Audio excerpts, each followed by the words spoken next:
అందరికీ నమస్కారం. 1969 తెలంగాణ అంత ప్రత్యేక రాష్ట్రం కావాలన్న డిమాండ్తో అట్టుడికిపోతోంది. మరి ఆ టైంలో పరిస్థితిని కంట్రోల్ చేయడానికి సెంట్రల్ గవర్నమెంట్ ఒక ప్లాన్తో ముందుకొచ్చింది. అదే ఈ 8 సూత్రాల పథకం. మరి ఈరోజు మనం ఈ చారిత్రాత్మక ప్రతిపాదన ఏంటి, దాని వెనకున్న పాలిటిక్స్ ఏంటి అనేది లోతుగా చూద్దాం. అసలు ఒక ప్రజా ఉద్యమాన్ని ఎలా ఆపుతారు? ఒక ప్రాంతం మొత్తం తమ హక్కుల కోసం రోడ్డెక్కినప్పుడు గవర్నమెంట్ ఏం చేస్తోంది? ఏదో మాటలు జిప్పి సరిపెడుతుందా, లేకపోతే ఒక పక్కా ప్లాన్తో వస్తుందా? ఈ ప్రశ్న చాలా ఇంట్రెస్టింగ్ కదా. దీంతోనే మన ఈరోజు విశ్లేషణ స్టార్ట్ చేద్దాం. ఓకే, మరి ఈరోజు మనం ఏం చూడబోతున్నామంటే, ఫస్ట్ అసలీ ప్లాన్ ఎందుకు తీసుకురావాల్సొచ్చింది, అప్పటి పొలిటికల్ సిచ్యుయేషన్ ఎంత హాట్గా ఉందో చూద్దాం. ఆ తర్వాత గవర్నమెంట్ అనౌన్స్ చేసిన ఆ 8 పాయింట్లు ఏంటో ఒక్కొక్కటిగా విడమర్చి చూద్దాం. ఇక ఫైనల్గా పేపర్ మీద ఇంత బాగా కనిపిస్తున్న ఈ ప్లాన్ ఎందుకు అంత సడన్గా రిజెక్ట్ అయింది, ఎందుకు ఫెయిల్ అయింది అన్నది కూడా క్లియర్గా తెలుసుకుందాం. రైట్.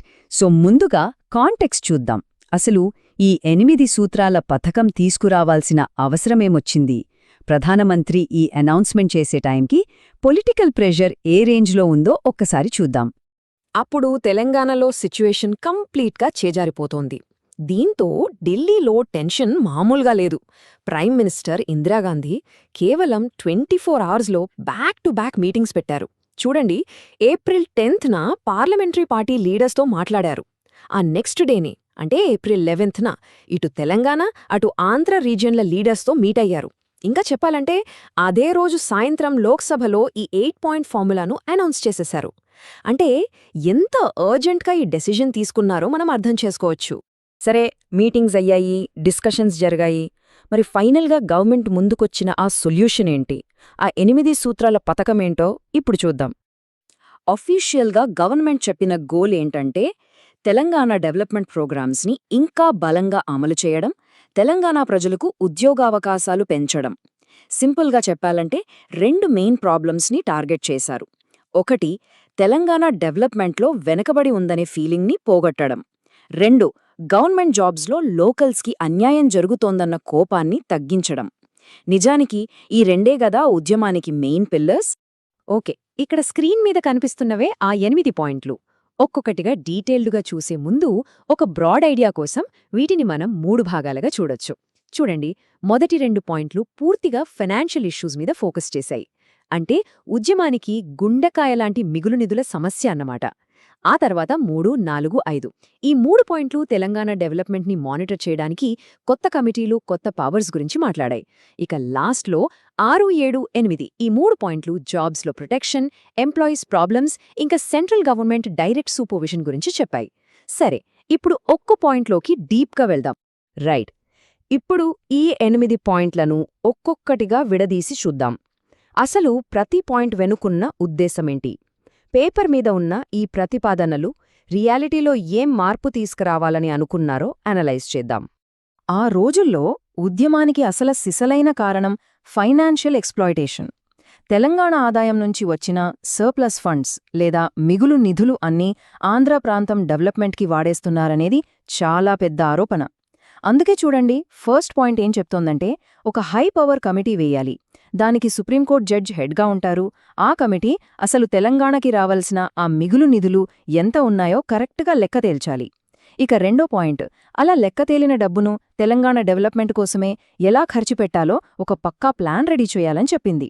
అంటే ఇవి 2 సమస్య యొక్క మూలాలను టచ్ చేసే ప్రయత్నం చేశాయన్నమాట.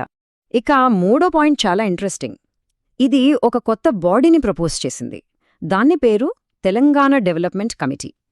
దీని స్పెషాలిటీ ఏంటంటే, దీనికి చైర్మన్గా చీఫ్ మినిస్టరే ఉంటారు. అంటే అర్థమేంటి? తెలంగాణలో జరిగే ప్రతి డెవలప్మెంట్ ప్రోగ్రామ్, దాని ప్లానింగ్, ఇంప్లిమెంటేషను అన్నీ ఇకపై ఈ కమిటీ సూపర్విజన్లోనే జరుగుతాయి. ఇది స్టేట్ గవర్నమెంట్కే అడ్వైస్ చేసే ఒక హై లెవెల్ సిస్టమ్గా పనిచేస్తుందన్నమాట. సరే, ఫైనాన్స్, డెవలప్మెంట్ కమిటీల తర్వాత ఇప్పుడు అడ్మినిస్ట్రేషన్, జాబ్స్ విషయానికొద్దాం. ఇక్కడ 4వ పాయింట్ ఏం చెప్తోందంటే, ప్లాన్స్ అన్నీ పేపర్లకే పరిమితం కాకుండా అవి సరిగ్గా అమలవుతున్నాయో లేదో చూడ్డానికి ఒక ఆఫీసర్ల కమిటీని ఏర్పాటు చెయ్యాలి. 5వ పాయింట్, అప్పటికే ఉన్న తెలంగాణ రీజనల్ కమిటీకి ఇంకా ఎక్కువ పవర్స్ ఇవ్వాలని చెప్పింది. ఇక 6వ పాయింట్, ఇది చాలా కీలకం, గవర్నమెంట్ జాబ్స్లో లోకల్స్కి కాన్స్టిట్యూషనల్ ప్రొటెక్షన్స్ ఇచ్చే విషయం పరిశీలిస్తామని ఒక హామీ ఇచ్చింది. ఇక 7ది, గవర్నమెంట్ ఎంప్లాయీస్కి ఏమైనా ప్రాబ్లమ్స్ ఉంటే వాటిని విచారించి పరిష్కరించడానికి స్పెషల్గా ఒక సెంట్రల్ కమిటీని వేస్తామని చెప్పింది. సో ఈ 4 పాయింట్లు చూస్తే జాబ్ సెక్యూరిటీ గురించున్న భయాలను, ఆందోళనలను తగ్గించే ప్రయత్నమని క్లియర్గా తెలుస్తోంది. ఇక ఫైనల్గా 8వ పాయింట్. ఇది మొత్తం ప్లాన్కే ఒక రకంగా చెప్పాలంటే ఒక హై లెవెల్ గ్యారంటీ లాంటిది. ఇకపై ప్రైమ్ మినిస్టర్ స్వయంగా ఈ ఇష్యూని చూస్తారని, ప్రతి 6 నెలలకొకసారి అంటే సంవత్సరానికి 2 సార్లు చీఫ్ మినిస్టర్తో కూర్చుని ప్రోగ్రెస్ని రివ్యూ చేస్తారని చెప్పింది. అంటే చూడండి, ఈ సమస్యని ఢిల్లీ ఎంత సీరియస్గా తీసుకుంటుందో చెప్పడానికి చేసిన ప్రయత్నం ఇది. ఓకే, ఇన్ని కమిటీలు, ఇన్ని హామీలు, ప్రైమ్ మినిస్టర్ డైరెక్ట్ ఇన్వాల్వ్మెంట్ అంతా వినడానికి చాలా బాగుంది కదా. మరి ఇంత పకడ్బందీగా కనిపించిన ఈ ప్లాన్కి ఎలాంటి రెస్పాన్స్ వచ్చింది? దాన్ని యాక్సెప్ట్ చేశారా లేక? గవర్నమెంట్ ఎంతో ఆర్భాటంగా అనౌన్స్ చేసిన ఈ ప్లాన్ నిజం చెప్పాలంటే గాలిలో దీపంలా ఆగిపోయింది. అసలు ఎవరినైతే శాంతింపజేయడానికి ఈ ప్లాన్ వేశారో ఆ తెలంగాణ ఉద్యమ నాయకులే కాదు, స్టూడెంట్స్, దేశవ్యాప్తంగా ఉన్న అపోజిషన్ పార్టీలు కూడా అందరూ ముక్తకంఠంతో దీన్ని రిజెక్ట్ చేశారు. ఇది సమస్యకు పరిష్కారం కాదని, కేవలం టైంపాస్ చేయడానికి వేసిన ఎత్తుగడ అని వాళ్లు బలంగా నమ్మారు. అసలు ఈ ప్లాన్ని ఎందుకంత తీవ్రంగా వ్యతిరేకించారో అర్థం చేసుకోవడానికి కొండా వెంకట రంగారెడ్డి గారి ఈ ఒక్క మాట చాలు. ఆయనేమన్నారంటే, ఈ మీటింగ్కి పిలిచిన వాళ్లలో 2 మాజీ సీఎంలు, ఒక రెవెన్యూ మినిస్టర్, ఒక regional committee president, 2 neutral persons, మిగతా వాళ్లంతా ఆంధ్ర వాళ్లే. అంటే ఆయన ఆరోపణ చాలా క్లియర్. ఈ ప్లాన్ గురించి డిస్కస్ చేసేటప్పుడు నిజంగా తెలంగాణ కోసం పోరాడుతున్న ఉద్యమ నాయకుల్ని పిలవలేదు, కేవలం గవర్నమెంట్కి అనుకూలంగా ఉండేవాళ్లనే పిలిచారు. అసలు సమస్య ఎవరితో ఉందో వాళ్లతో కాకుండా వేరే వాళ్లతో మాట్లాడితే సొల్యూషన్ ఎలా వస్తుంది? ఇదే వాళ్ల మెయిన్ క్వశ్చన్. సరే, ప్లాన్ ఫెయిల్ అయిందని అర్థమైంది, కానీ ఎందుకు ఫెయిల్ అయింది? దాని వెనకున్న అసలు కారణాలేంటో ఇప్పుడు అనలైజ్ చేద్దాం. ఇక్కడే అసలు విషయం ఉంది. ఈ ప్లాన్ ఎందుకు బెడిసికొట్టిందో అర్థం చేసుకోవడానికి ఈ టేబుల్ చూడండి. ఒకవైపు తెలంగాణ లీడర్స్ ఏం డిమాండ్ చేశారు? మాతో డైరెక్ట్గా మాట్లాడండి, ఒక యూనియన్ క్యాబినెట్ సబ్ కమిటీని తెలంగాణకి పంపండి, ఇక్కడ గ్రౌండ్ రియాలిటీ ఏంటో మీరే స్వయంగా చూడండి అని అడిగారు. కానీ గవర్నమెంట్ ఏం ఆఫర్ చేసింది? చీఫ్ మినిస్టర్తో మాట్లాడతాం, స్టేట్ గవర్నమెంట్ కింద పనిచేసే కొన్ని కమిటీలు వేస్తాం అని చెప్పింది. చూసారా, వాళ్ళడిగిందొకటి, వీళ్ళిచ్చింది ఇంకొకటి. ఈ గ్యాప్ వల్లే నమ్మకం అనేది పూర్తిగా దెబ్బతింది. ఫైనల్గా చెప్పాలంటే ఈ ప్లాన్ ఫెయిల్ అవ్వడానికి 3 మెయిన్ రీజన్స్ ఉన్నాయి. 1, ఎక్స్క్లూజన్, అంటే అసలైన ఉద్యమ నాయకుల్ని ఫైనల్ చర్చల్లో ఇన్వాల్వ్ చేయలేదు, వాళ్ళని పక్కన పెట్టేశారు. 2, బయాస్, ప్రైమ్ మినిస్టర్ పదే పదే చీఫ్ మినిస్టర్ సలహా మేరకే అని చెప్పడంతో వీళ్లు కేవలం ఒక సైడ్ వాదన మాత్రమే వింటున్నారనే ఫీలింగ్ వచ్చేసింది. ఇక 3, రిజెక్షన్, గ్రౌండ్ రియాలిటీని చూడటానికి ఒక సెంట్రల్ క్యాబినెట్ సబ్ కమిటీని పంపమంటే ఆ రిక్వెస్ట్ని పీఎం ఒప్పుకోలేదు. ఈ 3 కారణాల వల్ల తెలంగాణ ప్రజలు దీన్ని తమ సమస్యలకు పరిష్కారంగా చూడలేదు, తమ మీద బలవంతంగా రుద్దుతున్న ఒక నిర్ణయంగానే చూశారు. సరే, ఈ టాపిక్ని క్లోజ్ చేసే ముందు ఒక్కసారి క్విక్గా ఈ 8 పాయింట్ల సారాంశం చూద్దాం. పాయింట్ 1, తెలంగాణకి రావాల్సిన మిగులు డబ్బుని లెక్క తేల్చడం. పాయింట్ 2, ఆ డబ్బుని ఎలా ఖర్చు పెట్టాలో ప్లాన్ చేయడం. పాయింట్ 3, డెవలప్మెంట్ కోసం ఒక కొత్త కమిటీ. పాయింట్ 4, పనుల అమలు కోసం ఇంకో కమిటీ. పాయింట్ 5, రీజనల్ కమిటీకి ఎక్కువ పవర్స్. పాయింట్ 6, జాబ్స్లో లోకల్స్కి protection. Point 7, employees problems solve చేయడం. ఇక point 8, prime minister direct review.